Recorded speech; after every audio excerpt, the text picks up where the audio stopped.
Hey guys, I am going to teach you a little bit about statistics, and I think that's better. A little sleepy right now, but I'm going to teach you chapter 8, which I will tell you the topic so that this isn't completely random. Chapter 8. Okay. We're doing the 4 steps of hypothesis testing, which is related to the null hypothesis, the alternative hypothesis, significance level, test statistic, and p-value. So this is really practice in finding the the significance value and the p-score, p-value, and determining what to do about the hypothesis, the null hypothesis. So I'm going to show you an example that I just worked on, except it's with different numbers.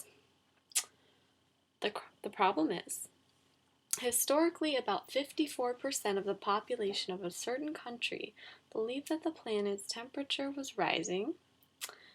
A March 2010 poll wanted to determine whether this proportion had changed. The poll interviewed 1,005 adults in the population, and 585 said they believed that global warming was real. First, right off the bat, we know we're going to have to do some calculations here. So, this is question 19. Anyway, we are given that historically it's been 54%. So that would be HO standing for null. Under that circumstance, PO equals 0.54.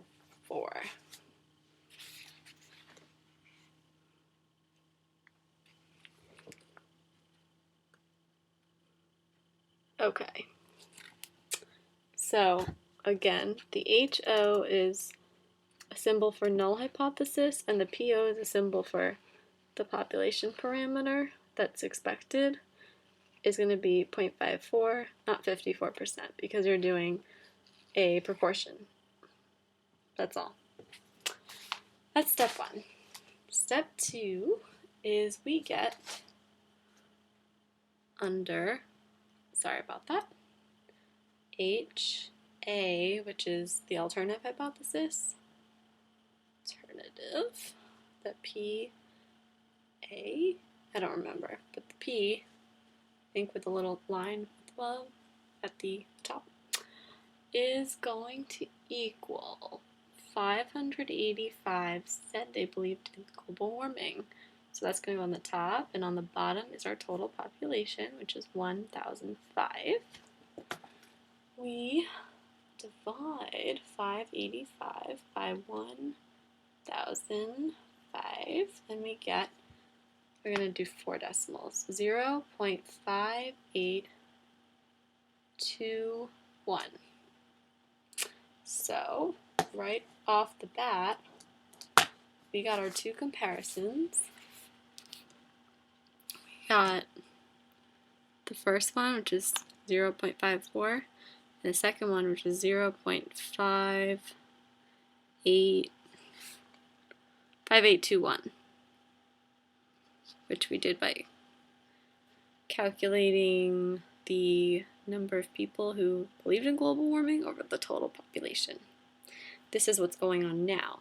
So that's why we put the P with a little signal over it to indicate that this is for our sample, not the predicted whole population. So these 2 numbers are going to be different. So our first question for this exam is find P as a percent, like that. This right here. And that is going to correspond to what we just found, except we're going to multiply by 100 and round to 1 decimal point. So we are going to get 58.2%.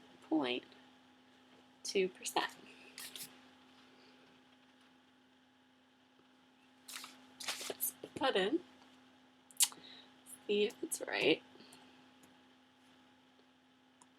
And it says nice work, so it's right. Is this more or less than the historical 54%? It is more. Whoa. What just happened? Final check. Cool. Continue. Test the hypothesis that the proportion of the population who believe global warming is real has changed. Use a significance level of 0.05, which is the typical significance level. What are the null and alternative hypotheses? So, null is always HO and then P equals whatever it was in history. So we already said it was 0.54 in history. So our null is going to look like H. Actually, I already showed this to you. Okay, we know what our null looks like. It looks like the top of this page, which says, see the 0.54 null? Yeah, that's your null. So you got one part. Then, the hypothesis is that the proportion of the population who believe global warming is real has changed. It does not say in which direction it has changed. So this means we're just looking for the equal arrow with a cross over it. We're not looking for less than or greater than. So, looking for that, and we get answer C, which looks exactly like this. Sorry for my weird voice, I'm just sleepy. But yeah, coolios. See that? Top line equals 0.54? No. Bottom line does not equal 0.54. Alternative. And shocker, we got that right. Continue. Determine the z-test statistic. Okay, now this is where we have a lot of work going on. So I'm going to write everything step by step. So what I first do is I want to take the square root of the original expected population proportion, which was 0.54 times 1 minus 0.54, which equals 0.46. I just did the math in my head, over the population, which we're given here, that the poll interviewed 1,005 adults. So, first in your calculator, I would go 0.54. This is kind of confusing. Okay, times 0.46 divided by 1,005 and take the square root. You get 0.01572 equals your standard error. So, I'll show you that. See it? Square root of 0.54 times 1 minus 0.54, which is 0.46, over the population of 1,005. Take the square root of the whole thing. You get 0.01572. This is the standard error. That's step 1 when you're trying to find the z-score. Okay, and that should be really easy because you're going to get into things that are more complicated. So if you don't know how to do this by now, I would practice. Okay. Step 2 is finding the z-test statistic. I call it the score, but I'm not supposed to. Anyways. Okay, that is much simpler in a way. You start with your I guess your newish value,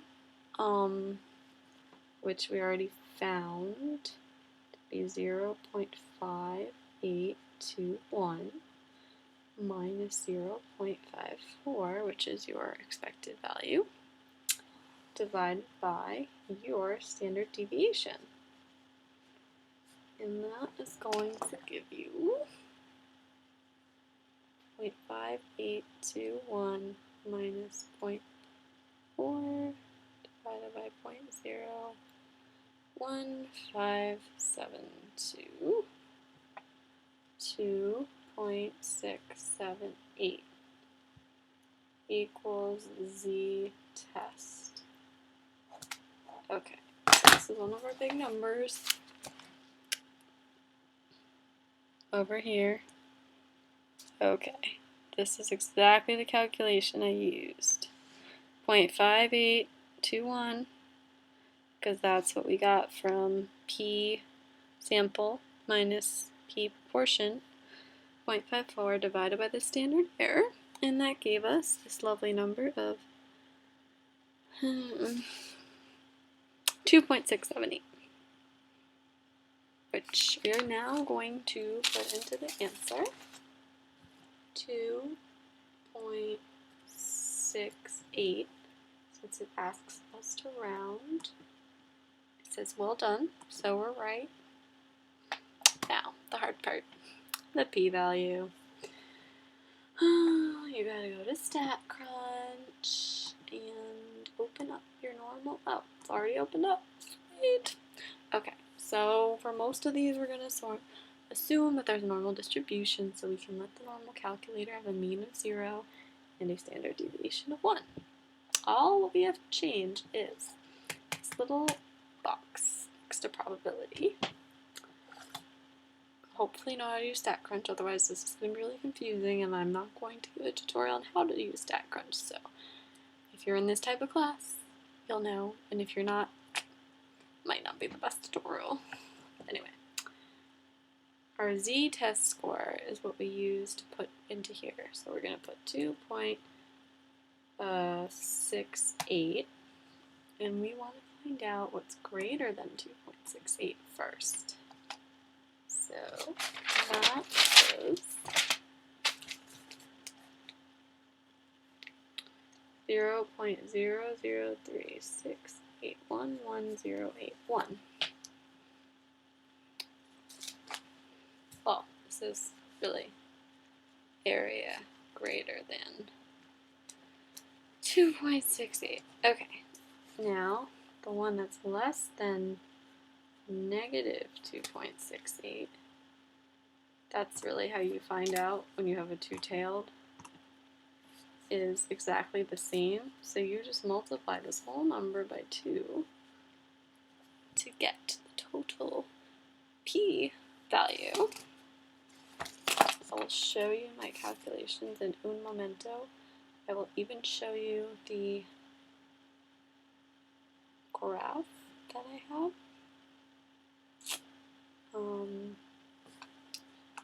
So that you have an idea of what's going on.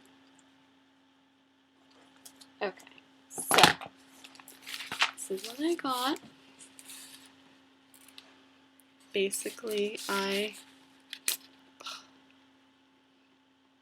looked up the area on the normal calculator that was composed of greater than 2.62 and then the one that was less than negative 2.62. I added those areas together, which is multiplying by 2 since they're exactly the same. They're two of the same tails. And